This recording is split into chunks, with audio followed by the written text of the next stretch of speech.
The battle over health care is far from over, but already a big chunk of the left has had a full psychotic break. Sounds like overstatement, but it's real, as you'll see, at the prospect of Obamacare's repeal.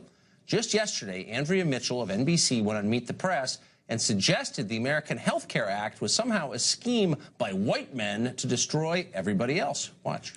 Well, let's talk about women. I mean, when we looked at the Rose Garden and the celebration of this on Thursday, they were all, mostly all men, and white men at that. There was no diversity there. Ooh, white men, the worst kind. And then there was Kurt Eichenwald. Remember him? How can we forget? He dropped the screed on Twitter. Quote, as one with a pre-existing condition, I hope every GOPer who voted for Trump Care sees a family member get a long-term condition, lose insurance, and die. When asked why he wanted people to die for his political beliefs, Eichenwald added this charmingly, because I want them to be tortured. Keep in mind, Kurt Eichenwald works at MSNBC now. Even Eichenwald's venom, though, was exceeded by that of singer and actress Bette Midler. She tweeted this, quote, so the homegrown Assads in the Freedom Caucus want employers to not have to offer health care to employees like gassing their own people! Exclamation point. Just like that. And finally, there's Congresswoman Debbie Dingell of Michigan, who, like Mitchell, was very hung up on the whiteness of Republican lawmakers trying to change health care. Here she is. I just sort of watched in shock the picture in the Rose Garden after what happened on the House. I really wanted to cry. And when I say it's not a game yet, they are treating it like a game. But for the people that I represent and for people across the country, it's not a game. And that's the point that I was trying to make. And then when you hear, you see that picture in the Rose Garden, you realize who it is that is celebrating this. And then hear that it's the 13 white boys, sorry to say it that way, that are going to be doing this in the Senate. I get very concerned. The white boys. Well, this is clearly no longer a debate over policy about health care or anything else. It's something else entirely different. But what exactly is it? Don Calloway is a Democratic strategist and former Missouri state representative, and he joins us tonight to perhaps explain. Don, great to have you tonight. Thank you for having me, Tucker. So if you can kind of imagine a scenario in which, or maybe you can't, but let me throw this up there, there were, I don't know, 13 Filipino lawmakers voting on a piece of legislation. You had a sitting member of Congress go on television and say, you know what? Filipinos doing this. Right. That's appalling. I don't think she'd get very far, would she? I don't know, but that's a hypothetical. But the reality of the matter is that the Republican Party at its highest ranks of leadership has a diversity problem. And lack of diversity, be it ideological diversity, gender diversity, or racial diversity, makes us all poorer because you're not necessarily getting the diversity of perspective that one needs when attacking something as big as infrastructure, tax reform, or health care. These are big challenges. Yeah, pardon me when I laugh. No, well, coming from the Democratic Party, which just announced that anyone who disagrees with them on Roe v. Wade can't be a member of the party, well, telling me that diversity is lacking. But here's the difference. That's not exactly true. Look, we can have different views on things. We choose to have the views that we have. Right. We don't choose to be the color that we are. We don't. It's something that happens to us. Sure. And so the agreement we've had for a long time, and it's a good agreement, is that we're not going to judge people on things they can't control, accidents of birth, including race. And so what does this have to do with the health care bill?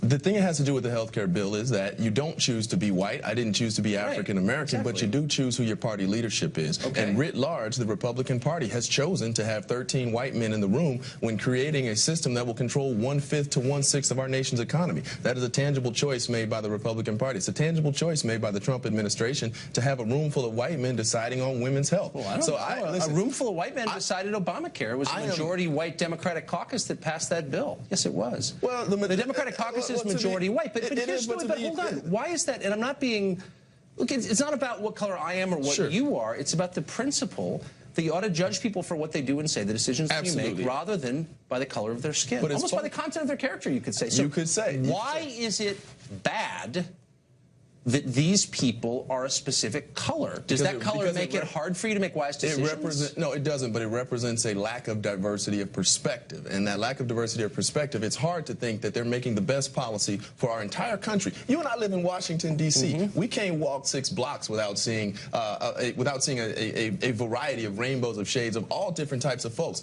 And that is a microcosm of our country and where it's going. Well, I'm glad you brought that up. And the Republican Party has not recognized that when creating policy. But that's not really what's going on. I mean, I lived in D.C. as a kid, and it was a majority black city. Sure. and the city government was majority African American. Do you think they were making less good decisions because they were almost all one color? I don't know, but I do know that. But wait a second. I thought you said that's always bad. I don't know. I didn't study D.C. politics from the Marion Barry If the Congress were 90% black, would it be making bad decisions? What are you saying? What I do know is that the policies represented the greater diversity that we've seen in our country. The Republican Party, if you look at the representatives at the leadership of their party, and listen, I'm friends with Will Hurd. I have great faith in Mia Love and what they contribute to the Republican Party, but they are not right now at the top-ranking decision makers of leadership. Okay, so, but you're not allowing for the possibility that people are individuals and they reach their own conclusions, not necessarily in reference to the group, whatever group you think they belong to, but because they're each one created by God to make his own choices. This is not individually about race. This is about a lack of ideological diversity. It's a lack of diversity of perspective, and it's a lack of diversity of experience. And you have to take that diversity of experience into account when making policy as important as healthcare. Okay, so I guess what concerns me here is we're opening up a can of worms. And I get part of what you're saying, because I do think a diversity of perspective and background and opinion is really important. I believe that. And I've staffed the companies I've run that way. But I also think that if you're creating a rhetorical dynamic where it's okay to attack people because of their skin color, which is exactly what Debbie Dingell was doing, it's exactly what Andrea Mitchell was doing. She said white then boy. That's going to... And that's really? a bad statement. What the hell is that? That is a statement that someone of her stature and someone who's been in the game as long as she has, the congresswoman, should know better than that. How about I would not use the phrase white boy. But I disagree with the premise that these people are being attacked because of their skin color. The Republican Party and the policy that emanates therefrom is being attacked because it per se doesn't include substantial diversity that looks like the country. Okay, so I'm just saying, and I'm sure this has occurred to you, but if you have a political conversation where one group is starting to attack another group on the basis of its race, that you could wind up with a country where all groups start attacking other groups on the basis of theirs. You could wind up with a really divided, dangerously so, country. That's a nasty slope to go down, but I think we disagree on the premise that people are being attacked on the basis of race. I think we're being attacked. Democrats are pointing out, rightfully so, the lack of racial diversity in the Republican Party decision-making structure writ large. Right. And that's not wrong to point out. Okay, look, it's an obvious question. If you had a jury that was 100% Samoan, would it be able to reach a just conclusion? As an attorney, I would say that that's, if my client was not Samoan, I would say that he probably or she probably didn't get a jury. God, I don't want to live in a country like that. Now, Obama, the former president, comes out recently, I think today, and says race relations have never been better in America. And I know that when you've been the president, you want to think you left the country a better place than you found it. Sure. But that's just a flat-out lie. And why should we have... I mean, there's no measure by which that's true. And if we're having this conversation now, it suggests that it's not only not true, it's ridiculous. Well, the premise here, and it seems like the premise for the entire discussion we're having, is that white America is under attack. And that's what I find to be fundamentally not true. But I'm not making the case that white America is under attack. I'm making the case that the society that you want to live in, and all of us should be trying to live in, is one in which people are judged by what they do. The content of by the choices that they make. Absolutely. And not judged by immutable characteristics over which they have no control, such as their race or their height, or their eye color for that matter. And that Democratic leaders, liberal leaders, are all of a sudden forgetting that lesson and pushing this race stuff on the country. Race is immutable. It is an immutable characteristic. You're absolutely right. What we do have control over is how many people we include when making policy and when making real decisions that are going to affect all of us, not just white males. And the Republican Party, I have dear Republican friends across the board, but writ large in concerning the leadership who's in charge of making policy that emanates from not only the federal government but in the states, they have failed at the concept of including everyone at the table. Would you acknowledge that people of the same color can have dramatically different views while remaining authentic? Absolutely. So you look at Supreme Court Justice Clarence Thomas, who is attacked for daring to have views that are different from the majority of people who look like him. That's awful.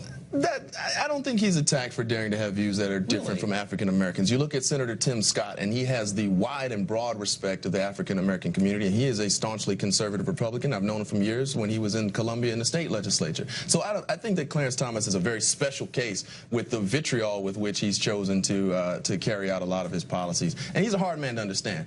Yeah, I think he's gotten most of the vitriol. And finally, I would ask you this. When you're a public servant, do you think that you have a duty to represent your fellow citizens first, second, and third? Or do you think you have a duty to represent people who look like you, too? I think that you have a duty to represent your fellow citizens, which is the problem. Thank you. Which is the problem with the Republican Party not including everyone, because black folks are their fellow citizens, too. Gay and lesbian folks are their fellow citizens, I'm not here to defend the Republican Party, which I think is really damaged and silly in a lot of ways. But I got to be completely honest, it's a little much, considering the Democratic Party has officially exclusionary policies based on race for how it chooses delegates, for how it allocates power, for how it sends money, and certainly in the presidential nominating contest, you can't imagine that that's not a massive factor in who gets chosen. So, at the end of the day, the leadership is chosen by a popular and proper vote. However, the Democratic Party has chosen to put in institutional measures to rectify historical inadequacies and historical mistreatment. So, you know, does that mean that it's based upon race? To some degree, yes. But ultimately, the Democratic Party has said that we want diverse representation, and we'll take measures to foster that. Don, thanks for coming on tonight. Good man. Thanks, Tucker.